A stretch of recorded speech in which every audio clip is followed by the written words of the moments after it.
kind of fills it literally fills straight there, and this will be all gray and get all wet. Okay. That's why I was saying I might need scissors, is depending on the size of the patch. Scissors That's too, the one thing I didn't think of. Are you already filming me? Thanks. You might have to cut some of this. Yep. Nah, we'll just leave it in there. Welcome back to Mom and Dad Meet World. Today we are working on a gas tank that someone had, quite frankly, used the wrong jack point, and so we wanted to record this for you. I know there's a lot of gas tanks being drilled, siphoned for gas.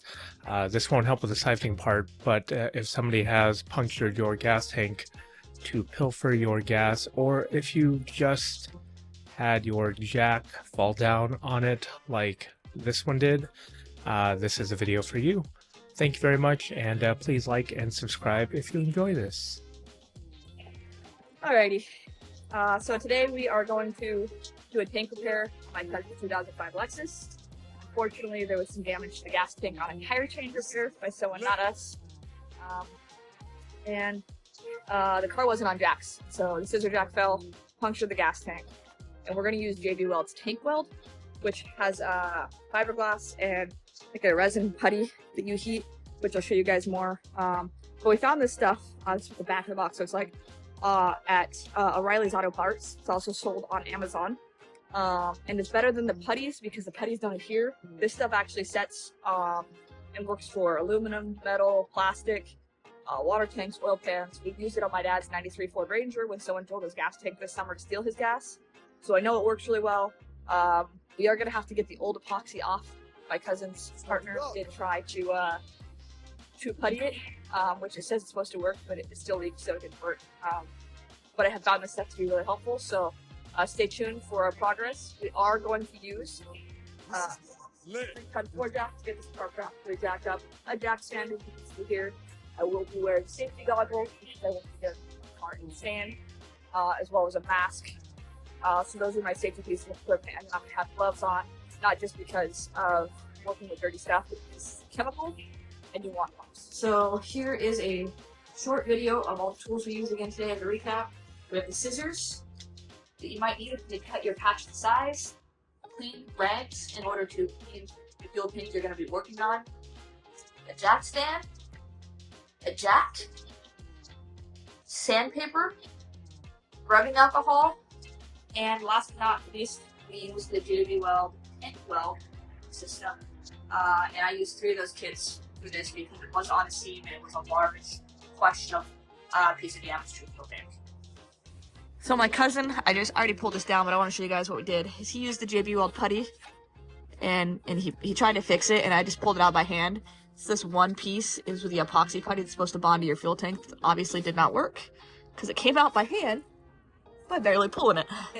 So the idea is for us to get up underneath here with our fiberglass repair kit. Try and get you guys a good angle. And we're going to repair along this seam right here that seems to have been hit by a jack and a scissor jack when it kicked loose. So we'll show you what the finished product looks like, and as we're working with it, it's just really hard to show you guys the light up in here. I have some 99% alcohol right here, and I'm just spraying it all over this bottom side of this gas tank where the fuel was leaking out so that I can clean it real good, and then I'm going to scuff it up and sand the heck out of it. This gas actually has oil in it, and nothing adheres without a good sanding job. So I'm going to keep scraping and spraying until I get all the oil residue clean. Discovered that there was actually a piece of the metal that was actually bent like a reverse V. You can see it right there. It's actually got epoxy in it. It looks like my cousin's boyfriend might have used her gas tank as the jack point. And so right above the 2 little black dots you see, kind of where we get it sand all the way to metal, you'll see that there is a metal lip right there in the gas tank, and that's where it's leaking from, right there where Dennis is pointing. And so we're gonna seal above and below with the resin and fiberglass and fix this bad boy up. So in order to sand and get the gas tank metal clean, I used a palm sander, which is really handy. But I also had to use just sheets of sandpaper. I'm using 3M 120 grit. They're medium pro grade smoothness to get down to metal. I also use rubbing alcohol and multiple clean rags, because once your rag starts getting dirty or oily or dusty, move it aside, get a new one, because you want a completely dust-free, oil-free, fuel-free surface to adhere to. So I should have mentioned this. It's dirty. I pulled it off my face already, but this is an N95 mask that just went up over my nose and face. Wear a respirator or a dust mask or something of some kind if you're standing anything. You don't want to be breathing in toxic chemicals and dirt and dust. It's bad for your lungs. Just not healthy. So this is the kit that we're going to use to fix the gas tank. I have 2 of them here. I sent my cousin to the store for a 3rd one just in case, because I want to make sure I have enough of this epoxy right here. This is the magic. It's quick set. You actually roll these 2 pouches together to break the seam, and then cut the corner of the bag and spread it all over this piece of fiberglass, and then use the popsicle stick to actually spread it over and make it flat underneath the car. But I'm going to test fit where I want to run this and make sure it's right and cut it to the right size fit. My guess is I'm actually not going to cut this piece down, just based on how her gas tank is damaged. I'm going to wrap the seam, and then I'm going to use my second kit for the underside to kind of do a cross patch, so it's going to be kind of like a T. Other than that, definitely wear gloves. This stuff is a chemical. You don't want it on your hands, and it does heat each other. That's why there's 2 different colors. They'll make a nice gray color. So this is the mixing tool to spread the epoxy once I get it in the tray. I'm going to mix these 2 together, get them hot is what it's called, cut it and pour it in here. Then it wants me to put half of it on the tank, and then flatten this down where I want it, and then put the other half on top of this, so both sides of this get covered in epoxy. That way this is totally saturated and creates a really good weld seal to everything. So here we go. All right, see it break through.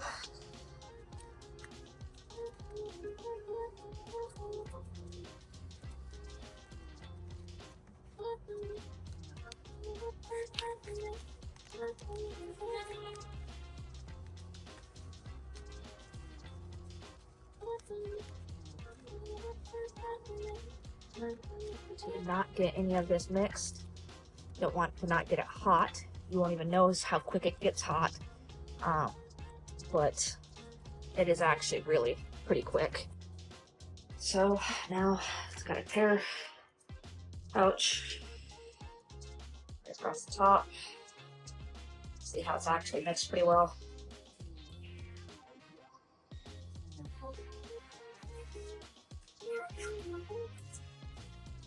Very thick initially. This is lit. I get it all out there. I don't want to waste any. Not just because it's kind of spendy, but because you want as much of it on your car as possible. And really $16 isn't spendy when you consider how much a new gas tank costs. See, it's already trying to set up on these, so smearing it along underneath the car. Yeah, last time I just used my fingers. I'm gonna do the same thing this time, because, well, I need it to just be everywhere, real thick. And I'm gonna have Dennis hand me that piece of fiberglass, which is handy to have 2 people. Obviously, you're gonna see this piece of fiberglass going along here. This is lit.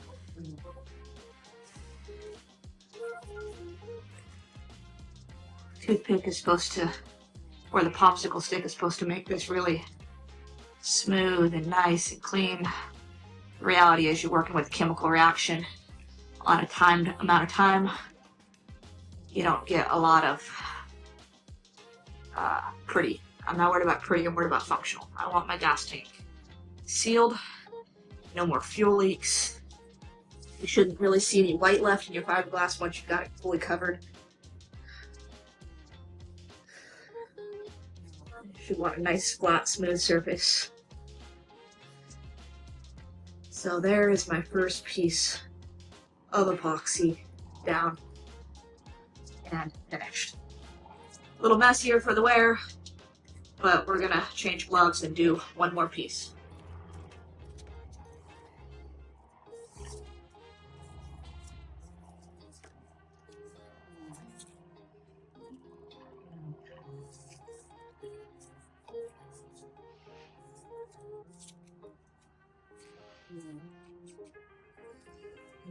This one I didn't mix quite as long. It's a little bit more black than gray. I'm actually going to use the toothpick here to mix it by hand because I let my other one get really hot and I almost didn't have enough time to apply it. So as soon as you start mixing it, just look at how quick it's getting thick. So up underneath the car we're gonna go. So this is gonna go on top. Up here, where we take it down the middle, all the way along, a little popsicle stick. We get good and thick. Come back underneath. The stuff on the bottom, it says cure time is 5 minutes for the initial set. So it's literally already hardening in the couple minutes between me setting that piece of fiberglass down. So it's a beautiful thing. Now I'm gonna get this one nice and wet. And I did send my cousin to the store for a third patch of this stuff. We're not actually gonna use the fiberglass third piece. I'm literally just gonna apply, after I give this a 5-minute set time, I'm actually gonna apply another third round of epoxy over both pieces of fiberglass, just because I really do not want her to have to deal with a leaky gas tank in the middle of winter with the child in the car. Because that is a no-go. And here is the gas tank finished. We just got done cleaning up, so we are going to leave this to dry for approximately 4 hours. And as an update, she did call us back, driving it around, no problems, no issues, and we believe it 100% worked. Thank you very much, and if you like this, please like and subscribe.